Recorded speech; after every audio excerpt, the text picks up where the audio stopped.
Bonjour à vous tous et à vous toutes, j'espère que vous allez bien et que vous arrivez tant bien que mal à sortir votre épingle du jeu dans les diverses situations de votre vie. Mais soyez encore un peu patient si vous vous sentez encore et toujours bloqué, si ce que vous vivez semble flou, vague ou obscur, ou si vous avez appris quelques vérités pas faciles à encaisser, car les énergies devrait se détendre et certainement certains pans de votre vie avec.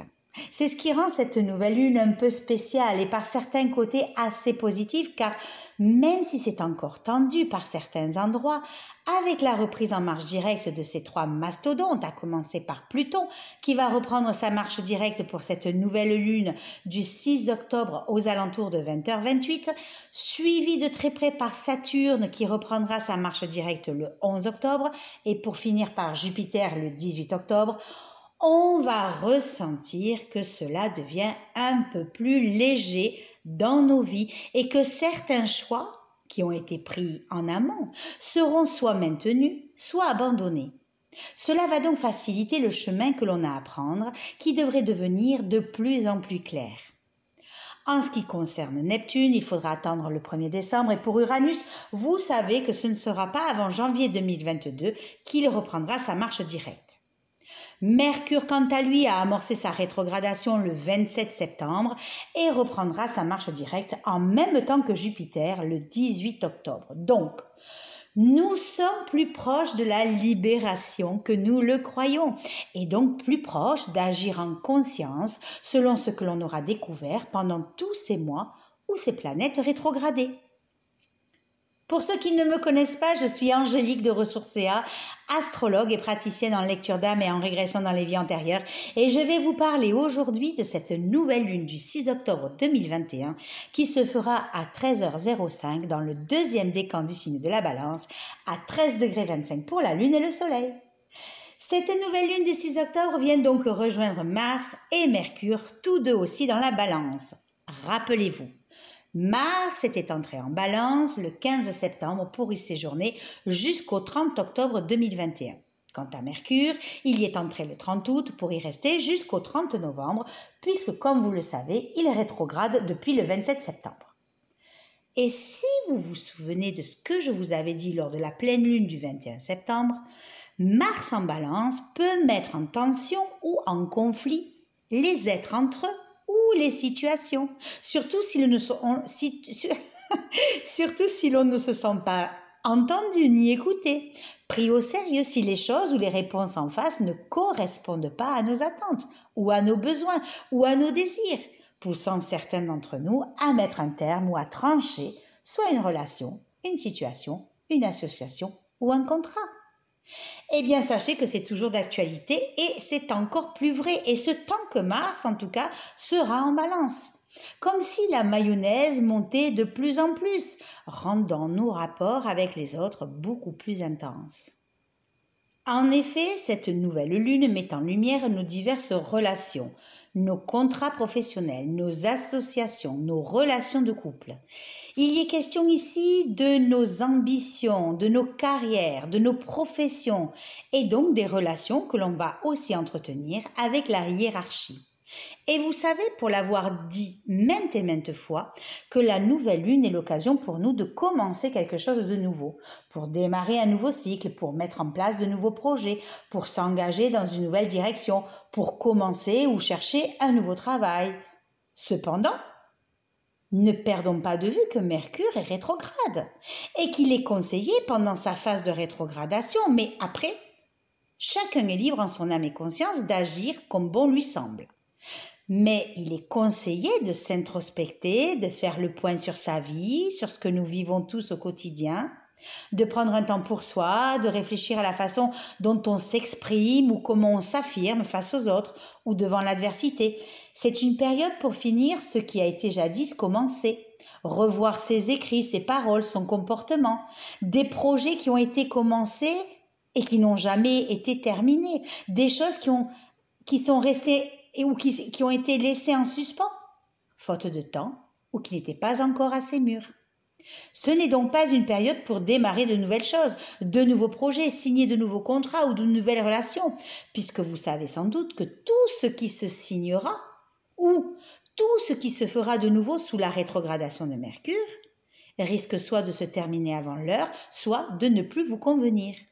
Bref, on patiente encore, surtout si vous voulez que les choses se pérennisent et tiennent sur le long terme. Ce qui veut donc dire qu'il vaut mieux réouvrir de vieux dossiers, les dépoussiérer, les nettoyer et reprendre où vous en étiez pour les finir et les fermer une bonne fois pour toutes, avant certainement de commencer autre chose. Cela pourrait être une formation qui n'a pas été finie, un travail intérieur qu'il faut continuer, une réflexion ou une analyse intérieure à revoir. Avez-vous fait les bons choix ?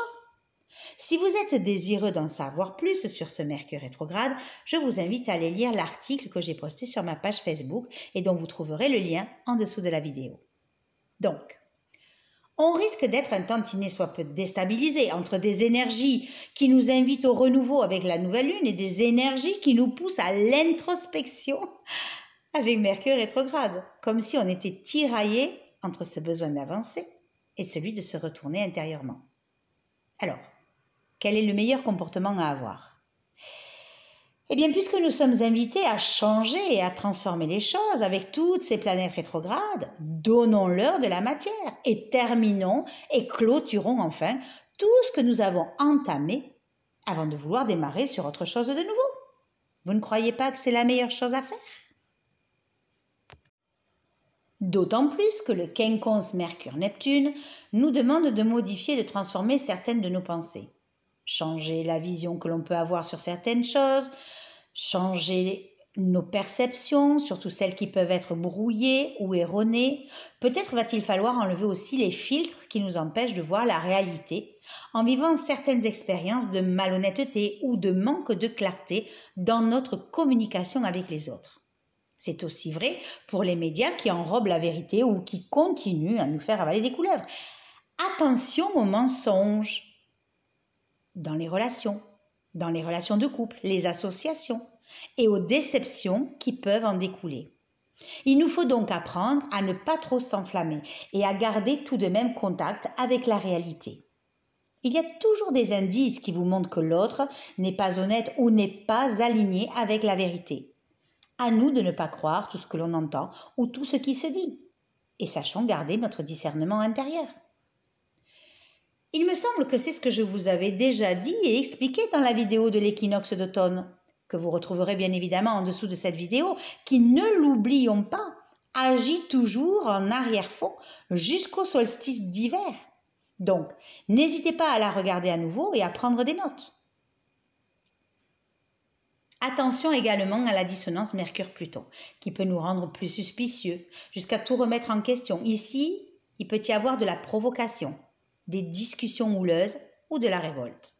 Car finalement, le but est vraiment de retrouver sa liberté d'expression avec l'harmonie Mercure-Jupiter de façon aisée et ouverte, tout en arrivant à négocier ce qui est négociable avec optimisme et enthousiasme. Car voyez-vous, Mercure chapeaute nos émotions ou notre inconscient avec la Lune, et notre volonté et notre vitalité avec le Soleil, qui risque d'être un peu impacté par cette énergie de feu représentée par Mars. Certes, nous nous sentirons investis d'énergie, d'initiative, d'envie d'entreprendre, de courage, un peu comme si nous nous sentions tout à coup prêts à nous défendre ou à nous confronter, comme si nous nous sentions envahis par l'impulsivité ou par un certain manque de tact, ce qui risque de nous entraîner, si on ne fait pas attention, dans des actions un peu risquées, chaotiques, voire tumultueuses. Cette énergie d'action vient donc titiller en nous nos émotions, notre sensibilité, notre imagination qui du coup ne peuvent faire qu'un tour de sang et nous transporter, ou pas, dans des querelles ou des polémiques dont on se passerait bien. Quoique, si c'est une des façons de rétablir l'équilibre ou de mieux s'accorder avec notre entourage, eh bien parfois un coup de gueule, ça ne fait pas de mal. Tout dépend comment il est dit et comment il est fait. Car si on allume la poudre, il faut aussi s'attendre à ce que ça prenne feu. Vous êtes donc prévenus. Il se peut également que la conjonction Lune-Mercure vous donne de l'esprit, de la ruse, du bon sens pour entendre l'autre, pour écouter l'autre. Attention cependant à ne pas vous laisser submerger par votre émotionnel ou par vos préjugés. Nos ancêtres avaient pour habitude de dire qu'il fallait tourner notre langue 7 fois dans notre bouche avant de sortir une bêtise. Eh bien, peut-être devrez-vous contrôler vos paroles, vos dires, votre impulsivité, vos émotions si vous ne voulez pas attirer la foudre sur vous. Il faudra donc apprendre à canaliser ce trop-plein d'énergie comme finalement vous le faites peut-être à chaque fois que de telles énergies vous envahissent. Alors oui, j'ai parfois l'impression de me répéter à chaque fois, mais nous vivons quand même une époque très spéciale avec des énergies et des égrégores qui sont en train d'imploser de l'intérieur et de se fissurer de l'extérieur pour se détruire complètement le temps venu, mais qui se rebellent pour ne pas avoir attiré leur révérence et pour pouvoir toujours exercer leur contrôle et leur manipulation. Et il est vrai que de se retrouver face à ce genre d'énergie, que cela soit de façon collective ou individuelle, peut nous faire remonter à la surface des peurs, des angoisses, des pulsions anciennes et inconscientes, venant toucher certaines cordes sensibles et nous pousser à la colère, à l'impatience, ou au geste ou au dire irréparable. Donc, même si je me répète, je suis là aussi pour vous donner une ambiance énergétique et à chacun de prendre ou pas ce qui lui parle, rien de plus.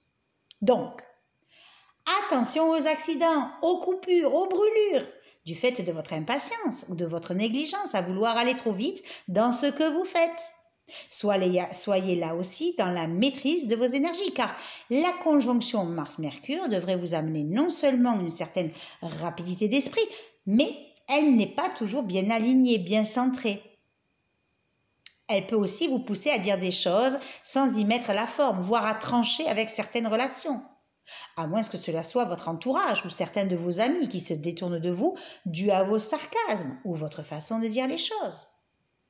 Donc, et j'insiste, les énergies de ce stellium représentées par Soleil, Lune, Mercure et Mars en Balance doivent donc être utilisées dans le contrôle de soi, peut-être même de façon constructive et posée, car si vous vous laissez envahir par cette puissance ou ce feu intérieur, si vous vous laissez traverser par l'irritation ou l'impatience, cela peut créer des malentendus, des accidents, des colères et même de la violence. D'autant plus que le trio Soleil-Lune-Mars est au quinconce d'Uranus. Vous savez, Uranus, c'est l'uranium, c'est l'imprévu, l'inattendu, ce qui vient vous arracher à vos sécurisations. Ce quinconce vient solliciter nos envies de changement, de réforme, de transformation. Quelque chose est à modifier, soit dans notre façon de penser, soit au niveau émotionnel, soit dans notre façon de nous comporter. Car ils viennent appuyer sur des énergies d'action, d'impatience, de rébellion et de changements brutaux, pas toujours très alignés. Ce quinconce est une épreuve à vivre, une expérience initiatique. Soit vous la dépassez, soit pas du tout. Peut-être vivez-vous des conflits, des problèmes inconcevables ou intolérables, des restrictions, des limitations, vous amenant à faire ressortir le plus sombre en vous, jusqu'à contacter votre part la plus destructrice, et où colère et agressivité peuvent se changer en violence verbale et ou physique. Mais par l'expérience qu'il peut nous amener à vivre, ce quinconce va nous demander une meilleure maîtrise de nos énergies. Il va donc falloir corriger nos actions et nos désirs de changement, de sorte que nous ne cédions pas sous la pression et que nous n'envoyions pas tout valdinguer en croyant être sous des emprises psychologiques difficiles à résoudre ou à guérir. Car ce n'est pas le cas, mais une croyance que vous n'avez peut-être pas le choix. Alors que nous avons toujours le choix d'être ou d'agir selon ce qui est, quitte à devoir se départir de certaines choses. Et cela peut très bien se faire dans le respect, une meilleure organisation, le partage, l'échange avec les autres, pour être plus en conformité avec ce qui nous traverse dans l'instant présent. C'est indéniablement un aspect qu'il ne faut pas prendre à la légère, car il peut apporter autant d'accidents, de catastrophes, d'explosions, de révoltes, de manifestations, d'attaques, de combats, qu'une baisse de l'économie ou des tensions qui peuvent faire penser à un éventuel appel à la guerre. C'est toujours, entendez bien, des imprévus à caractère parfois brutal, dont on doit se méfier, que l'on soit en France ou ailleurs dans le monde, que cela soit d'un point de vue collectif ou individuel. Il nous faut donc conscientiser la puissance de ces énergies, nous remettre en question et ne pas croire que nous ne serons pas touchés, car chacun d'entre nous est de façon différente, bien sûr, et selon le thème de tout un chacun, bien évidemment, auront de toute façon affaire à ces transformations, parfois brutales pour certains, comme pour d'autres, ça devrait passer comme une lettre à la poste. D'autant plus que la dissonance Soleil, Lune, Mars, Vénus, avec Vénus qui se trouve à la fin du signe du Scorpion, et donc en maison 12, peut mettre les relations de couple à mal. Certains peuvent ressentir de l'instabilité dans leurs unions, leurs relations. D'autres peuvent vivre de la déception par rapport à leur entourage affectif. Quand d'autres peuvent se retrouver en conflit. D'autres encore peuvent vivre des liaisons secrètes, qui peuvent être aussi, attention, mises à jour. Ici, nous sommes sur la fin d'un cycle qui peut soit évoluer vers un bilan de ce qui a été vécu, avec des remises en question qui amènent vers plus de compréhension, d'acceptation et de travail sur soi, pour faire changer, évoluer la situation, soit vers une rupture définitive. Mais cela peut aussi parler de crise financière ou de crise au niveau des affaires, d'argent caché, placé, pas déclaré, de tension, de magouille ou de divorce avec séparation de corps ou de biens. La maison 2, la maison des finances et du matériel, comme vous pouvez le voir, est pas mal chargée avec Pluton rétrograde, Saturne rétrograde, Jupiter rétrograde. Il n'y a pas à dire. On voit bien qu'il risque d'y avoir du mouvement dans les finances, aussi bien en expansion qu'en restriction ou en transformation. Regardez. Regardez ce que l'on vient d'apprendre dernièrement. Le durcissement de l'allocation chômage, le prix de l'essence qui flambe, l'augmentation tarifaire de l'énergie, une augmentation du SMIC, bon ça peut aller, une revalorisation des salaires des fonctionnaires, mais également des salaires du personnel de santé. Allez, continuons avec une note un peu plus magnétique avec cette Vénus qui est en Scorpion depuis le 10 septembre et qui y restera jusqu'au 7 octobre, au lendemain de la nouvelle lune, et qui se trouve en harmonie à Pluton. Ici, elle donne l'occasion à certains de vivre la passion, de ressentir des sentiments qui peuvent être vécus de l'intérieur sans forcément les exprimer de façon concrète et extérieure. Pour d'autres, cela peut se vivre de façon cachée, profondément ou avec intensité, parfois avec manipulation inconsciente. C'est l'occasion pour d'autres de transformer certaines valeurs, certains goûts, et pourquoi pas d'exprimer leur capacité à créer du beau et de l'harmonie autour d'eux. Associé favorablement à Neptune, avec cette Vénus, il peut y avoir du romantisme, de la sensibilité, de l'idéalisme et beaucoup de tendresse. Cela parle aussi de l'union spirituelle de deux êtres qui essayent de vibrer sur une même note. Mais attention, car cela peut aussi réveiller une part d'illusion ou de rêve. Sous cet aspect, on peut développer un peu plus notre imagination, notre côté artistique, avec ce besoin réel de trouver la paix et l'harmonie en soi et autour de soi. Je ne cesse de le dire et de le redire, donc attention aux excès, car la dissonance Vénus-Jupiter ne fait pas de cadeau. Donc peut-être que certains devront faire des concessions ou des compromis pour trouver un certain équilibre dans leur relation, quand d'autres peuvent éventuellement vivre de l'infidélité ou s'engager dans un amour aveugle. Cela peut aussi concerner vos finances, avec des dépenses qui peuvent dépasser la raison. Certains peuvent avoir une alimentation trop riche et prendre du poids, quand d'autres apprendront à réorganiser leurs priorités. Quoi que vous puissiez vivre avec cette dissonance, le constat est toujours le même. On apprend la maîtrise de soi et la justesse afin de ne pas être bousculé par les énergies de cette nouvelle lune. Dans toutes ces tensions, nous avons quand même un beau trigone Soleil, Lune, Mars à Saturne qui nous informe que ce qui aura été compris conscientiser et transformer pourra retrouver équilibre et stabilité, que cela soit dans vos relations affectives, vos associations, au niveau du couple, des divers partenariats, et tout cela avec réalisme, patience, persévérance et confiance. Et en apprenant à restructurer nos relations avec ceux qui perdureront suite à tout ce nettoyage, à tout ce ménage, peut-être nous apercevrons-nous que nous avions toujours eu cette maîtrise de soi en nous, qui nous a amenés à ne pas nous laisser abattre par les diverses pressions et à continuer à travailler dans ce sens pour atteindre les objectifs que nous nous étions fixés. Et enfin, pour conclure, avec l'ascendant de la nouvelle lune en Sagittaire, l'occasion nous est donnée de vivre nos relations sur le mode de la bienveillance et de la spiritualité, en n'ayant pas peur de nous ouvrir à des rapports différents, mais ô combien porteurs d'une nouvelle émergence relationnelle, où liberté et indépendance prennent tout leur sens. Beaucoup peuvent être tentés d'aller voir ailleurs si l'herbe est plus verte, de vouloir bouger, papillonner. Attention à ne pas s'illusionner sur des relations éphémères ou superficielles. Il y a ici une notion d'expansion, de voyage, d'aventure qui nous ramène d'abord à soi, avec ce besoin de tisser des liens plus valorisants avec les autres ou de changer de comportement envers eux ou par rapport à eux.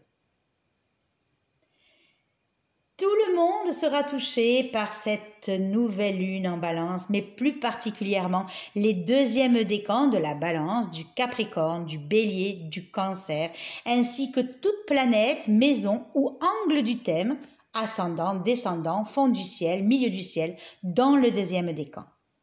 De plus, certains Balances, Sagittaires, Lion, Verseau, Gémeaux, Vierge et Scorpion ont des chances de vivre cette nouvelle lune de façon favorable. Quant au Capricorne, Cancer, Poisson, Bélier et Taureau risquent d'être un peu plus tendus. Je vous souhaite à tous et à toutes une excellente nouvelle lune du 6 octobre 2021. Bien sûr, je vous invite à me dire en commentaire comment vous vivez, comment vous ressentez cette nouvelle lune, ainsi que comment vous ressentez la reprise en marche directe des 3 mastodontes dans votre vie. Et puis si vous avez aimé cette vidéo, n'oubliez pas de la liker, de la partager ou de vous abonner à la chaîne si ce n'est pas déjà fait en activant la petite clochette en haut pour ne rien rater des nouveautés. Retrouvez-moi également sur Facebook et sur Instagram à Ressourcea Astrologie 65 ou sur la page Facebook d'Angélique Bien-être. Vous souhaitez vous former en astrologie, faire une lecture d'âme, travailler à la libération de vos mémoires karmiques, comprendre ce que vous vivez, faire votre révolution solaire pour l'année à venir, ou vous procurez tout simplement l'agenda Astro-Oracle.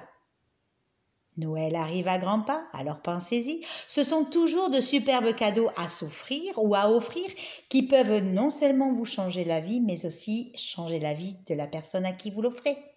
Alors contactez-moi, discutons et composons ensemble. Vous trouverez tous les liens en dessous de la vidéo. Je vous remercie pour votre confiance, votre intérêt pour mes capsules astrologiques, pour vos likes, vos partages et vos commentaires. Et moi, je vous dis à très bientôt.